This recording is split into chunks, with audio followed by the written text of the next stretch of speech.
המשיח אני מאמין, עם כל זה אחכה לו בכל יום שיבוא.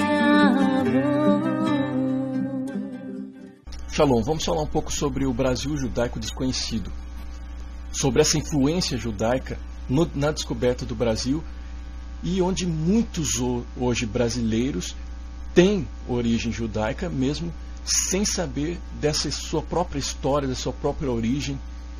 Isso porque crescemos aprendendo nas nossas escolas sobre um Brasil indígena e negro. Muito se fala sobre a escravidão, sobre os índios, mas pouco se fala sobre os judeus no Brasil. E essa história nos foi ocultada. Nos foi ocultada desde o início da descoberta da terra do pau-brasil. E ainda, para nós termos uma ideia, essa madeira do pau-brasil foi conhecida na Europa como madeira judaica, devido aos judeus que desempenharam um papel fundamental na exploração dessa madeira. Mas pouco ouvimos falar sobre isso, para dizer quase nada. E muitos brasileiros hoje não sabem da sua própria história judaica, pois não lhes foi permitido pelos homens ter este conhecimento. Mas o Eterno, nesses dias, nos permite saber pelo seu poder o que estava escondido nas trevas. Porque o seu propósito e o seu plano não podem ser frustrados por homem algum ou pelo adversário. E o seu propósito vai se cumprir e está se cumprindo. A terra, então, dos indígenas foi encontrada por Cabral na época em que se vivia a Inquisição, encabeçada pelo cristianismo católico, iniciada em 1231 a.C., quando o Papa Gregório IX dá início ao Santo Ofício. Essa Inquisição chega na Península Ibérica no século XV, mais especificamente em 1478, surgindo a Inquisição Espanhola e perdurando até o século XIX, até 1834. E nesta época, de uma forma mais explícita e declarada, tudo que se opunha ao cristianismo, nascido em Roma, era considerado herege e condenado a várias punições nos chamados autos de fé.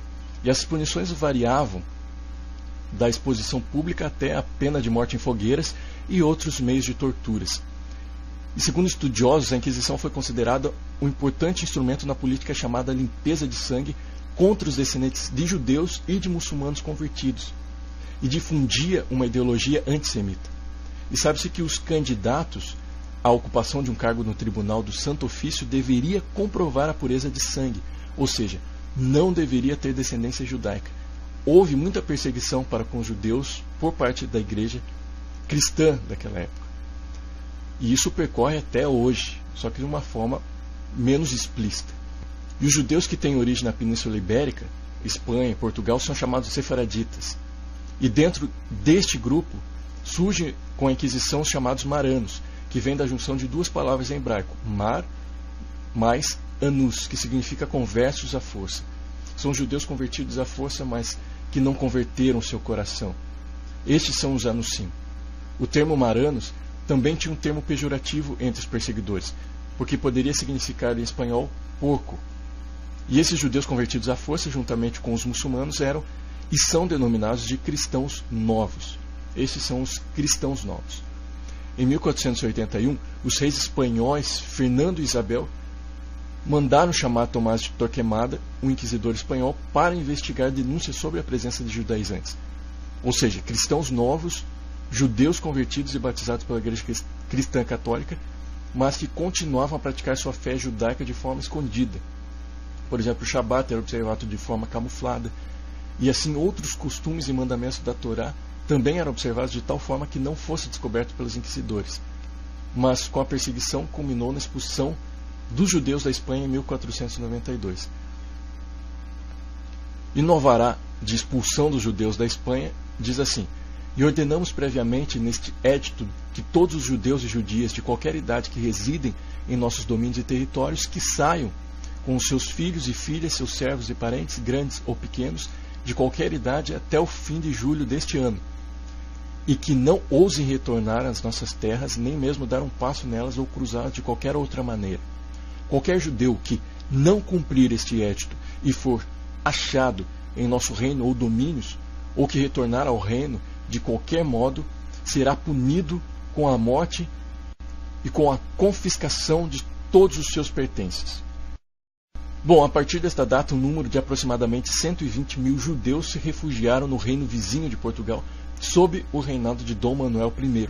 Mas com seu casamento com Isabel, a qual era filha dos reis espanhóis católicos, acabaram surgindo novas leis em Portugal acerca dos judeus, e dessa forma também a situação se agravou em Portugal, continuando a conversão forçada, e quando estes eram batizados pela Igreja Cristã Católica, recebiam os nomes dos padrinhos, e vários nomes, sobrenomes conhecidos no Brasil, como Cruz, Soares, Carneiro, Oliveira, Brandão, Souza, Silva, Castanho, enfim, são os diversos sobrenomes recebidos dos padrinhos. Nesse período inquisitorial de quase 3 séculos, muitas crianças também sofreram com a horrível situação.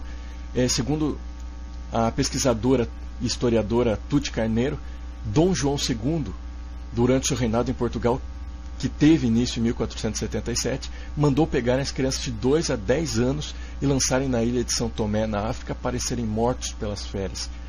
E Dom Manuel, seu sucessor, tirou as crianças de 14 anos do seio de suas famílias para serem criadas pelas famílias cristãs.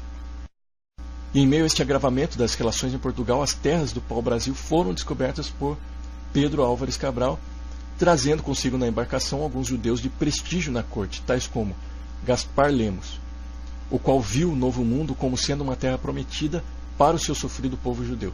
E neste momento surge outro nome de esperança para o povo, Fernando de Noronha, um judeu que, sendo o primeiro arrendatário do Brasil, mandou chamar mão de obra para a exploração da nova terra. E com isso milhares de judeus, fugindo dos males da Inquisição, vieram para se tornarem os primeiros colonizadores do Brasil. Em um artigo do Marcelo Guimarães, do Ministério Ensinando Sião, ele diz assim: o descobrimento do Brasil em 1500 veio a ensejar uma nova oportunidade para esse povo sofrido. Já em 1503, milhares de cristãos novos vieram para o Brasil auxiliar na colonização. Em 1531, Portugal obteve de Roma a indicação de um inquisidor oficial para o reino. E em 1540, Lisboa promulgou seu primeiro auto de fé.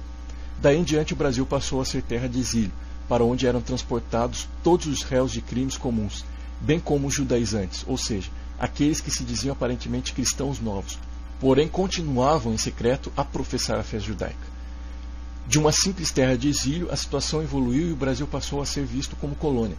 Em 1591, um oficial da Inquisição era designado para a Bahia, então capital do Brasil. E não demorou muito, já em 1624, a Santa Inquisição de Lisboa processava pela primeira vez contra 25 judaizantes brasileiros. Bom, como temos relatos e fatos confirmados pela história, a Inquisição continuou em terras brasileiras e assim a identidade continuou a se perder em muitas famílias. Muitos hoje no Brasil têm ascendência judaica, porém não sabem disto, por causa das perseguições e conversões ao cristianismo católico. Tudo que se referia a algo judeu, como os costumes, a tradição, palavras hebraicas, a Torá, tudo isto foi removido do contexto de muitas famílias, fazendo com que os netos, bisnetos e tataranetos de cristãos novos não tenham conhecimento dessa identidade judaica, pois nasceram em um ambiente católico e antissemita. Logo surge outro pensamento. Se eu nasci nesse ambiente nada judaico e com um pensamento antissemita, logo nada tenho de judeu em meu sangue. E compreendo que hoje é muito difícil saber dessa ascendência judaica somente pelo sobrenome adotado no batismo do cristão novo. Mas por observâncias de alguns costumes familiares, facilmente se perceberá costumes judaicos ainda preservados nas famílias, ainda que sem conhecimento do porquê de tais costumes. E quanto a isto, creio que cabe um outro estudo mais aprofundado sobre estes costumes. E além de todo esse período inquisitorial, outros eventos migratórios também trouxeram muitos judeus ao Brasil, e um desses foi a Segunda Guerra Mundial, com a perseguição pelos nazistas. E com base em todo esse histórico da permanência de judeus no Brasil, vemos que vários âmbitos da sociedade brasileira foram influenciados por essa cultura, inclusive o campo das artes. A formação da música popular brasileira recebeu grande influência da música judaica. E isto em algumas canções, como o choro, Lamento de Yiddish, o frevo klezmer e a ciranda brasileira roira, são evidenciados nessas canções essa cultura judaica. E quem fundou a primeira gravadora do Brasil, a Casa Edison e Odeon, foi Fred Figner, um tcheco de origem judaica. Bem, com a perseguição, acaba se ocultando a verdadeira identidade, deixando as gerações futuras sem este conhecimento. E quando não se sabe quem é, não se sabe o que deve fazer. Levando em consideração que a Israel o Eterno deu uma vocação irrevogável para o cumprimento de um chamado específico perante o Eterno em favor das nações da terra. E como está escrito em Romanos 11, 28 e 29, quanto ao Evangelho, são eles inimigos por vossa causa. Quanto, porém, à eleição, amados por causa dos patriarcas, porque os dons e a vocação do Eterno são irrevogáveis.